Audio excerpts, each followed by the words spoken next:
मुद्दत मुद्दत से आता हर दिन, जिंदगी में नई उम्मीद जागे। आज का दिन बख्शे खुशियाँ आपको, नेक कामों से आपके नसीब जागे, नेक कामों से आपके नसीब जागे। इस शुभकामना के साथ आज हम लोग क्लास में आज की समस्या को देखते हैं। जैसा कि आप पूर्व परिचित हैं, मैं हूं आपके सामने क्लास में डॉक्टर मनीष कुमार शशि। हमारी आज की प्रॉब्लम्स क्या है? गांधी जी का शिक्षा दर्शन एवं बेसिक शिक्षा के मुख्य तत्व का हम लोग आप आज ऑब्जर्वेशन कर रहे हैं। Educational philosophy of Gandhi ji and trends of basic education. इस क्लास को आगे बढ़ाऊं इससे पहले गांधी जी के कोटेशंस मैं आपको बताना चाहूँगा।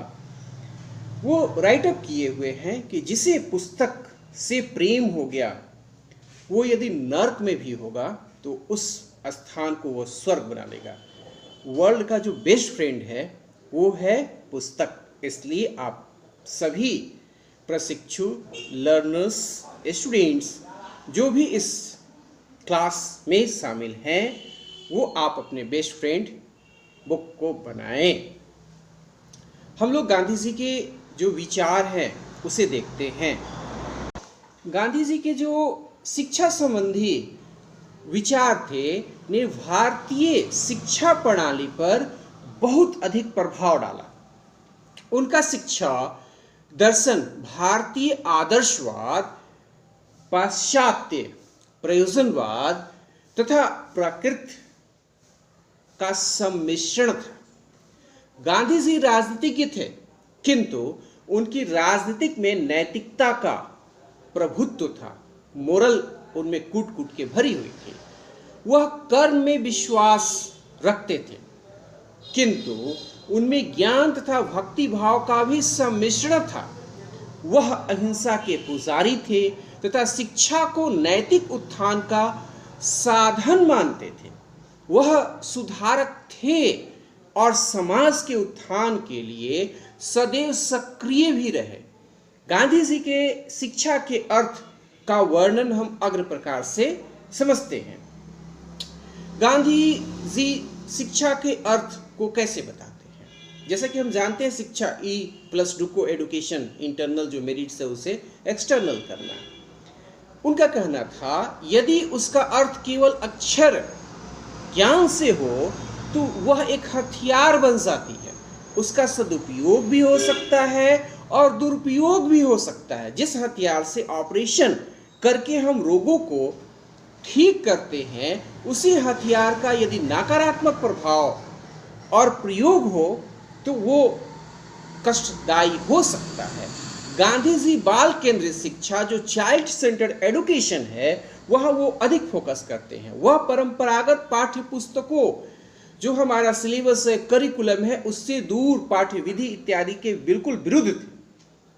वह दस्तकारी एजुकेशन को बहुत अधिक बढ़ावा देना चाहते थे। मतलब जैसे हम क्राफ्ट डेवलप कर लें या इस तरह के कुछ एजुकेशन जैसे जापान में और एडवांस कंट्रियों में है कि वहाँ बच्चे जो आईटी के सेक्टर्स हैं उन सारे चीज़ों में वो पारंगत हों। इस तरफ गांधी जी भी हमें लेके जा रहे थे। मतलब वो ट्रेडिशनल की जगह प्रोफेशनल डिग्री को वो अधिक इम्पोर्टेंस देते थे। अनुशासन के संबंध में, डिसिप्लिन के संबंध में भी गांधी जी ने बहुत कुछ लिखा है। जब हम किसी शासन के पीछे चलते हैं, फॉलो करते हैं, ये हमारा अनुशासन होता है। और विद्यालय के अंतर्गत शिक्षक को यदि विद्यार्थी अनुसरण करने लगे तो ये क्लास के लिए काबिल तारीफ सिचुएशन होती है। गांधी जी न तो एक पक्षीय प्रकृतिवादी दृष्टिकोण अपनाते हैं, न ही आदर्शवादी। उनका रास्ता मिडिल है, बीच का है। वह न तो स्वतंत्रता को स्वच्छंदता के रूप में समझते हैं और न दमनात्मक रूप में, मतलब बिल्कुल डिक्टेटर भी नहीं। प्रकृतिवादी यदि पूर्ण स्वतंत्रता के पक्ष में हैं तो आदर्शवादी अनुशासन के गांधी जी स्वतंत्र वातावरण के भी पक्षधर रहे। वह प्राकृतिक तथा सामाजिक दोनों प्रकार के वातावरण को महत्व देते हैं, मतलब नेचुरल भी और सोशल भी, इस बीच में जो बेस्ट है उसे वो लेकर के आ रहे होते हैं। उनका महत्वपूर्ण शिक्षा संबंधी विचार भी हम देखते हैं। नंबर 1, वो क्या कहते हैं, जो बिल्कुल परंपरागत ट्रेडिशनल एजुकेशन है उसके वो अगेंस्ट रहे, विरोधी रहे। 2, केवल बुद्धि की शिक्षा जैसी स्कूल कॉलेज में हमें दी जाती है उससे वो इतर जाते थे और वहाँ बिल्कुल जो प्रोफेशनल डिग्रीज हैं उसे वो इम्पोर्टेंस दे रहे होते हैं। उससे वो छुटकारे का भी प्रयास किए, जो ट्रेडिशनल मेथड है। नंबर नेक्स्ट, प्राकृतिक सुंदरता के अनुभूति शिक्षा में महत्वपूर्ण वो समझ रहे होते हैं। नेक्स्ट, शिक्षा का ग्रामों इत्यादि के प्राकृतिक वातावरण में फलने फूलने पर वो बल दे रहे होते हैं, मतलब सिचुएशन की बात। नेक्स्ट नंबर, शिक्षा को चाइल्ड सेंटर्ड बाल केंद्रित वो बना रहे होते हैं। नेक्स्ट, बाल प्रकृति में अंतर्निहित अच्छाइयाँ में वो विश्वास करते हैं। नेक्स्ट 7, कार्य करके सीखने पर वो बल देते हैं। कार्य करके हम कैसे सीखे, लर्निंग और डूइंग का जो कॉन्सेप्ट है। नेक्स्ट 8 नंबर, सादा जीवन को महत्व और बनावटी झूठी जो या मान सम्मान है और एक नफरत है उससे वो दूर हटना चाहते हैं। नंबर 9, दमनात्मक अनुशासन की वो घोर विरोधी रहे हैं। Activity method, Gandhi ji Rousseau की भांति पुस्तकों या पाठ्य विधि के स्थान पर बालकों को अधिक बल देते हैं। वह पेस्टालॉजी की भांति यह कहते हैं कि बालक ही शिक्षा की प्रगति का सेंटर्ड है, केंद्र है। हार्वर्ड की भांति गांधी जी के भी उच्च विचार हम देखते हैं। पॉइंट वाइज समझने का प्रयास करते हैं। गांधी जी नंबर 1 में गांधी जी का ईश्वर में पूर्ण विश्वास है। 2, मानव सेवा द्वारा आत्माभिव्यक्ति की बात भी वो छेड़ते हैं। 3, हृदय की शिक्षा को वो महत्व देते हैं, हार्ट टचिंग बात को फोकस करते हैं। नेक्स्ट नंबर, शारीरिक श्रम के महत्व को समझाते हैं। नेक्स्ट 5, अनुशासन में स्वच्छंदता का वो विरोध करते हैं।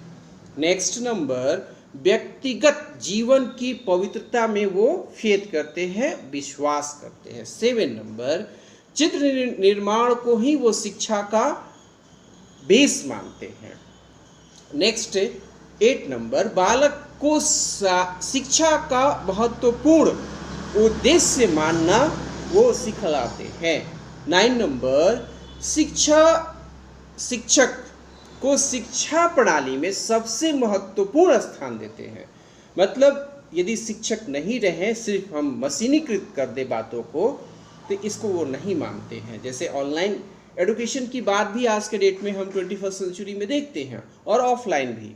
तो ऑफलाइन का एक अलग इम्पोर्टेंस है, और ऑफलाइन यदि स्ट्रांग नहीं होगा तो ऑनलाइन बेस जो हमारा बेस बनना चाहिए वो नहीं बन पाएगा। तो गांधी जी मुख्य बातों पर ऐसा ही फोकस कर रहे थे। जो प्रयोजनवादी गुण है उसको भी हम लोग देखते हैं। संक्षेप में गांधी जी को प्रयोजनवादी विचारधारा का स्पष्टीकरण अग्र रूप में भी हम देखते हैं। नंबर 1, प्रयोग पर वो बल देते हैं, प्रयोग पर उनका फोकस होता है। दस्तकारी केंद्रित शिक्षा के प्रतिपादन थे, जैसा कि हम पहले भी जान चुके हैं कि वो क्राफ्ट और हैंडीक्राफ्ट्स, इस तरह की जो प्रोफेशनल डिग्रीज हैं उसको गांधी जी उस टाइम ही बहुत अधिक इम्पोर्टेंस दे रहे थे। 3 नंबर, स्वक्रिया द्वारा सीखने पर वो बल देते थे। नेक्स्ट, श्रम के द्वारा सिखाए जाने का महत्व वो समझा रहे होते हैं। 5, वातावरण एवं सामाजिक स्थिति के अनुकूल शिक्षा की बात को छेड़ते हैं। नेक्स्ट, पाठ्यक्रम के नियोजन का आधार समन्वय एवं संगठन की बात भी राइट अप होती है। 7 नंबर, सामाजिक सेवा का महत्वपूर्ण स्थान है, वो राइट अप है। एमएस पटेल ने इस संबंध में क्या लिखा है? गांधी जी का दर्शन प्रकृतिवाद अपने परिवेश में है, आदर्शवादी अपने आदर्शों में और प्रयोजनवादी अपनी विधियों एवं कार्य योजनाओं में है, ऐसा एमएस पटेल लिखते हैं। वो स्पष्ट रूप से राइट अप करते हैं, Gandhi ji educational philosophy as naturalist in its setting, idealistic in its aim and programmatic in it method and programme of work. काफी अच्छी बातें एमएस पटेल ने लिखा भी है।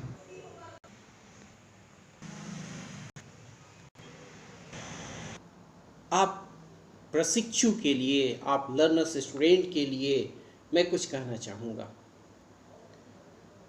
वो समझने का प्रयास भी आप करोगे। मुस्कुराहट का कोई मोल नहीं होता, मुस्कुराहट का कोई मोल नहीं होता, कुछ रिश्तों का कोई तोल नहीं होता। लोग मिल जाते हैं हर मोड़ पर, हर कोई आपकी तरह अनमोल नहीं होता, हर कोई आपकी तरह अनमोल नहीं होता।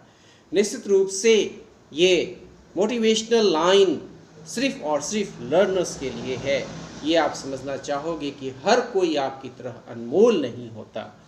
अब हम लोग क्लास को आगे बढ़ाते हैं। बेसिक शिक्षा प्रणाली के जो मेरिट्स हैं, गुण हैं, उसे देखते हैं। नंबर 1, जीवन से संबंधित बातों को फोकस किया गया है। बेसिक शिक्षा प्रणाली व्यवहारिक होने के कारण जीवन के बिल्कुल निकट है, अत्यधिक निकट है। बालकों को शिक्षा उनके श्रम और कार्यों को संबंध करके देने का प्रयास है। हस्तकला, आर्ट का चयन स्थानीय प्राकृतिक एवं सामाजिक वातावरण से किया जाएगा। जैसे नालंदा, तक्षशिला, विक्रमशिला विश्वविद्यालय को आप याद करोगे तो बहुत सारी चीज़ें आज भी निकल के आएंगी जो गांधी जी हम लोगों को समझाना चाहते हैं। नंबर 2, शिक्षक को स्वतंत्रता भी होनी चाहिए।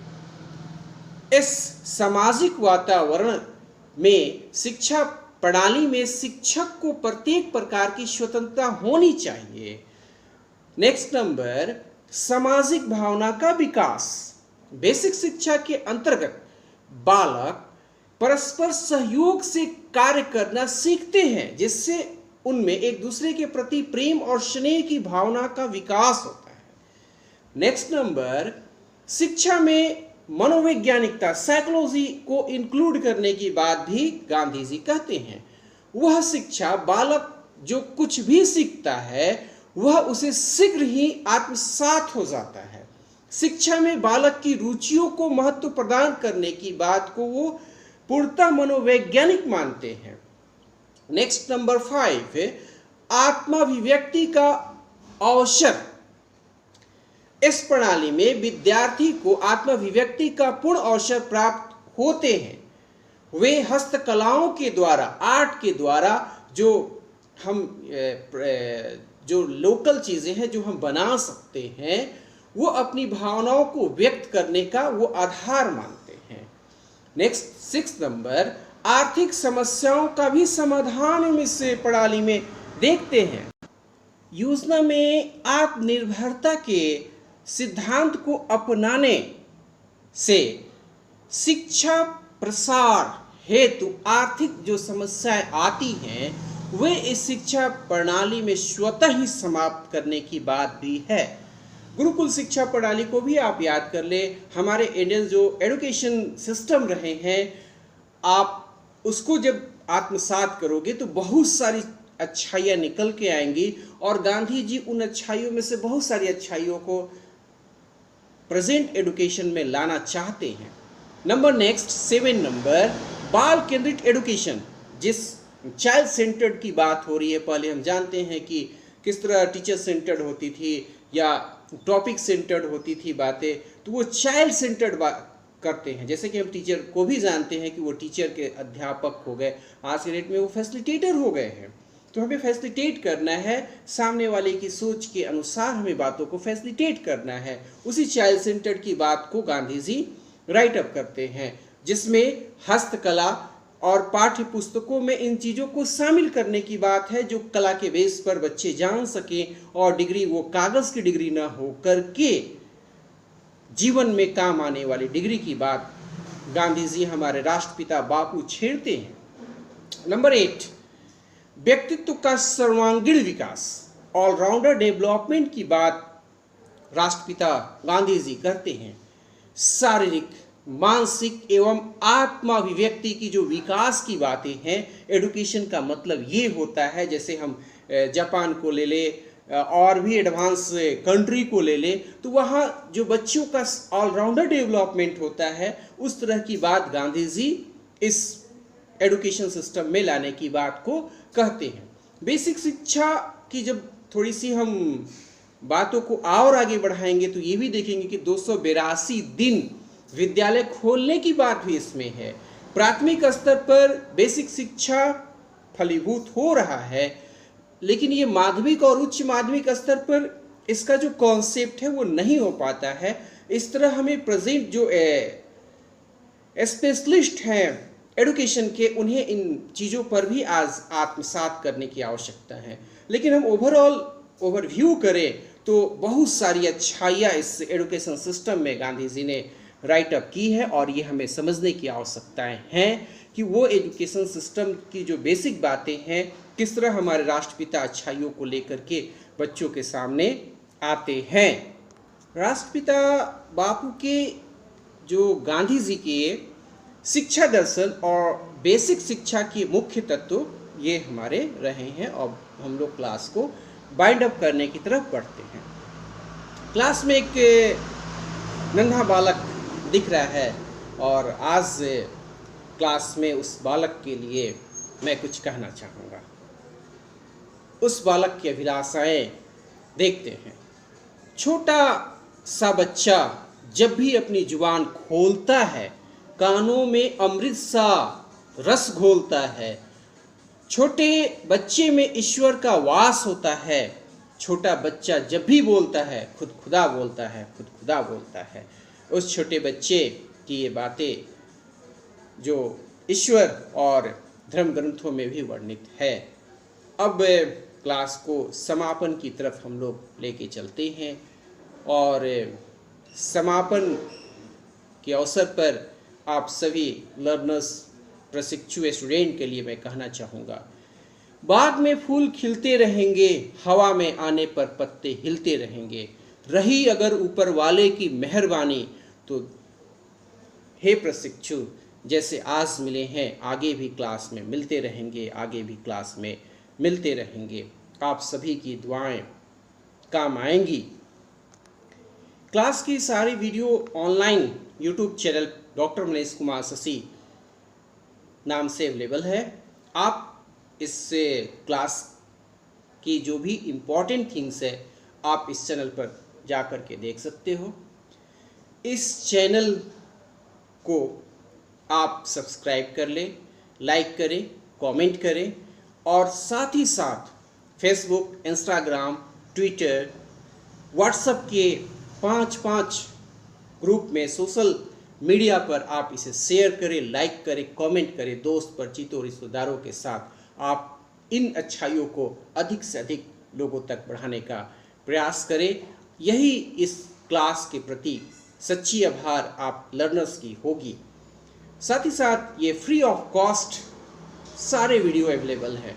जब पेड होगी उस समय ये बातें हम लोग देखेंगे, लेकिन अभी आप इसके मेजर बेनिफिट जो हैं वो उठा लें, क्योंकि सारी, चाहे वो इंग्लिश की क्लासेस हों या एजुकेशनल क्लासेस हों, वो डाइट के हों, बीएड क्लासेस के हों, डीएलएड के हों, वो फ्री ऑफ कॉस्ट आपके लिए अवेलेबल है।